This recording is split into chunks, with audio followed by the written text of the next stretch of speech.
The S-Men originally came about back in the 90s. We were all in New York, and we were like saying, yo, we all have S's on our names, and we should just like get together and do something as the S-Men. And Sneak was like, cool. At that point in time, I was living on 19th Street in Manhattan. Frankie Knuckles was my neighbor upstairs, and I had a triplex with a basement studio. From that point, we decided, let's get together and do something that no one was doing at that point in time, play at the same time on vinyl. There were 3 hip-hop DJs that played together. They were turntablists. We wanted to take the house music approach to that. We got together in my living room, set up 6 turntables and a keyboard, and we rehearsed for our first tour. I just remember the first show we did in the UK. It was Trouble Gathering. 97. Opening up for Kraftwerk. Yes. Not a bad way to begin. That was actually my first show ever. That's right, that was your first gig ever. After that, then there came a slew of other DJs that started kind of getting together and kind of emulating the vibe. There was the back-to-back element, but not a triple back-to-back. With keyboard and decks and records, like raw vibe, like we all do. I think it set the pace to a lot of future acts, even though these new ones don't mix the way we do.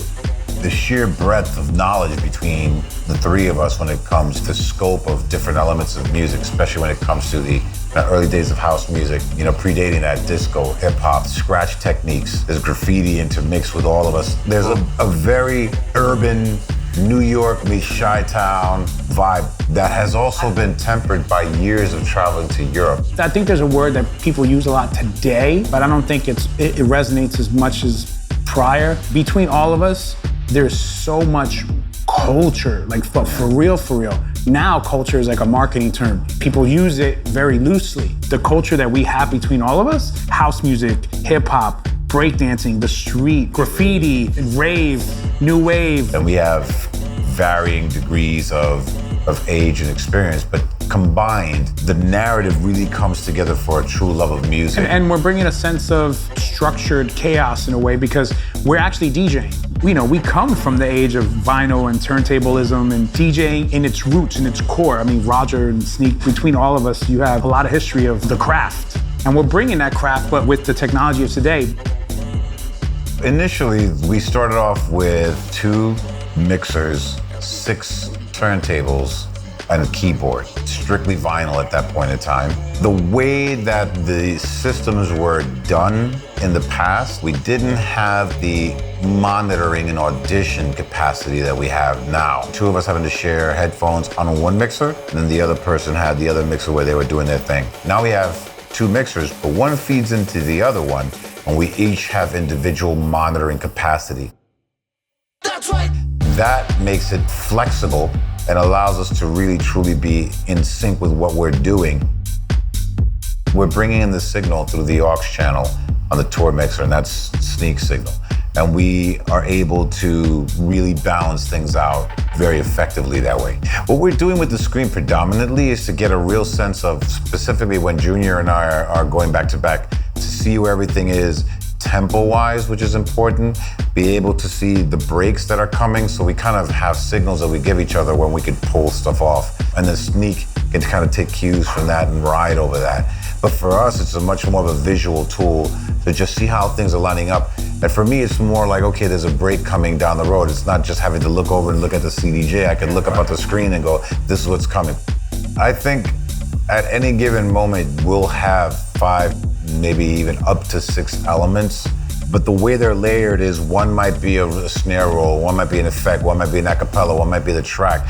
Then there's also dropping in another track as the other one is coming out. So there's a lot of elements that are layered, but the way it comes in on time, and it comes in a very cohesive manner. So with the DJS-1000, I'm able to load my own sounds, write my own beating tracks or stuff together, use as a trigger for our drops. Also be able to play tracks just with whatever sounds I put in it.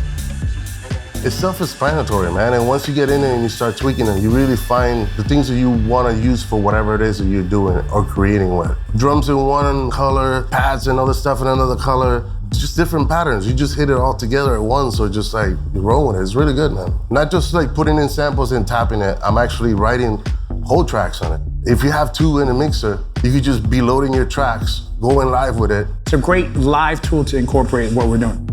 I tend to focus more on creating the layering effects. And what I've noticed is that whilst we're layering a lot of different sounds and we're deconstructing things, in the interest of creating something exciting and dynamic, you can oversaturate. So the balance is letting it breathe. Like a chef, you don't want to put too many ingredients, you're going to destroy the food. I think the most important thing is to be able to be creatively able to deconstruct and reconstruct the tools that you're given to create a unique experience. I started dabbling more into the DJS-1000, but I've done it with my 4CDJ setup, from looping elements and acapellas and stuff like that. It just mentally puts you in a place to deconstruct it, create unique experiences each and every time. You don't just play the same set and everything is pre-programmed and people are already anticipating what's coming next. The element of surprise is very important.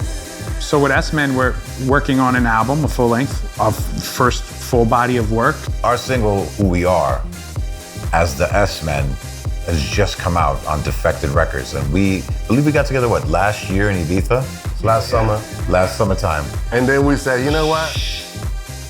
Let's get together in the studio and make a track, because it just feels good. It was feeling good to be together as boys with no pressure. Yeah, no pressure. We're gonna do more tours and we're gonna expand this and we're gonna try to make this a really great moment for people to see. And we're not reinventing the wheel, we're just shining it up. Making it spin. And making it spin again.